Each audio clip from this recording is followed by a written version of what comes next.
ایک آدمی نے ایک سادھو کا امتحان لیا کہ دیکھیں اس سادھو کے اندر کتنی خاکساری ہے، یہ سادھو کتنا اچھا ہے، اگر واقعی یہ اچھا ہے تو میں اس کا چیلا بن جاؤں گا، مجھے اس کا چیلا بننے میں پھر کوئی فکر نہیں ہوگی، مجھے کوئی پریشانی نہیں ہوگی، میں اس کا چیلا بن جاؤں گا، یہ میرا گرو بن جائے گا۔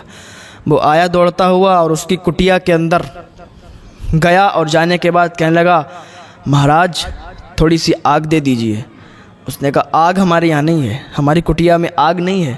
کہا ٹھیک ہے، وہ چلا گیا۔ پھر تھوڑی دیر کے بعد آیا، کہا مہاراج تھوڑی سی آگ دے دیجئے۔ اس نے کہا بھائی ایک بار بتا دیا کہ میری کٹیا میں آگ نہیں ہے تو نہیں ہے، میں کہاں سے بنا کے دوں؟ کہا کوئی بات نہیں ہے۔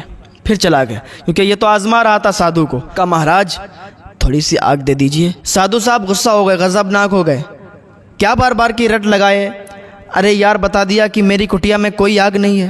تو اس نے کہا دھواں تو اٹھتا ہے، تو اور غضبناک ہو گئے کہ آگ ہے نہیں اور یہ جھوٹ بول رہا ہے کہ دھواں اٹھتا ہے۔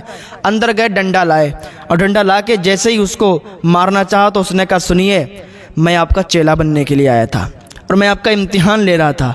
جو سب سے پہلے میں آپ سے آگ مانگنے کے لیے آیا تھا نا، تو واقعی آگ تو نہیں تھی، لیکن جب دوسری بار آیا تو پھر آپ کے اندر آگ سلگنے لگی کیونکہ آپ نے مجھے ڈانٹا، غضبناک ہوئے، آگ سلگی اور اب آپ ڈنڈا لے کے مجھے مارنے لگے ہیں، تو اب آگ بھڑک گئی ہے۔ ضروری تھوڑی نہ صرف لکڑی والی ہی آگ ہوتی ہے، دل میں جب بھڑکتی ہے تو یہ بھی آگ ہوتی ہے۔ کہا سادھو صاحب یہی آگ ہے اور اسی کو میں آزما رہا تھا۔ اس سے یہ بھی معلوم چلا کہ غصہ نہیں کرنا چاہیے، غصہ اگر آ جائے تو غصے کو پی جانا چاہیے۔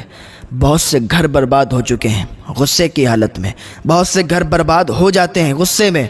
انسان کیا کرتا ہے، کوئی چھوٹی سی بات ہو جاتی ہے غصہ کرتا ہے، زندگی بھر پچھتاتا ہے۔ چھوٹی سی غلطی پہ غصہ کر کے زندگی بھر پچھتاتے تھے۔ غریب تھے، فاقے ہو رہے تھے، ایک دن سوئے تو خواب میں حضور صلی اللہ تعالیٰ علیہ وسلم کی زیارت ہوئی۔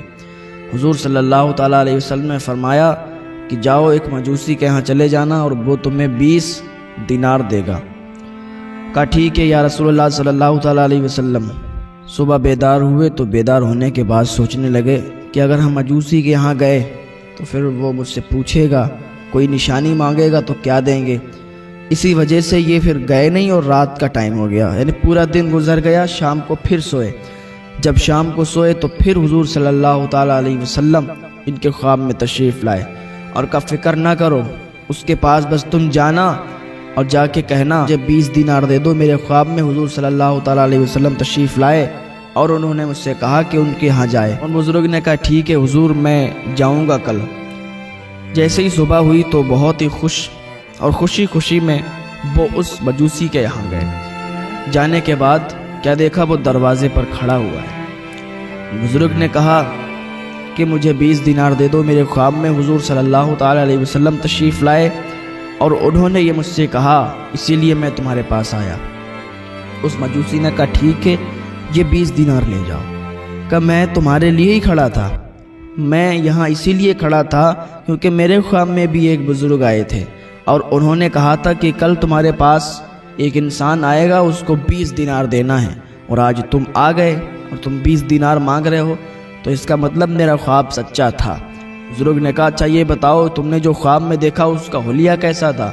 جب اس نے حلیہ بتایا تو کہا قسم خدا کی یہی جناب محمد الرسول اللہ صلی اللہ تعالیٰ علیہ وسلم ہے جنہیں تم نے خواب میں دیکھا ہے، اور انہی کو میں خواب میں دیکھ کر آ رہا ہوں جو تمہارے پاس میں پیسوں کی غرض سے آیا ہوں۔ کہا اچھا، کہا یہی ہیں؟ کہا ہاں یہی ہیں۔ کہا ٹھیک ہے تو پھر میں ایمان والا ہو جا رہا ہوں، کیونکہ جس کے خواب میں حضور صلی اللہ تعالیٰ علیہ وسلم آ جائیں تو پھر اس کی دل کی دنیا سنور جاتی ہے، اس کی دنیا بھی سنور جاتی ہے، اس کی آخرت بھی سنور جاتی ہے۔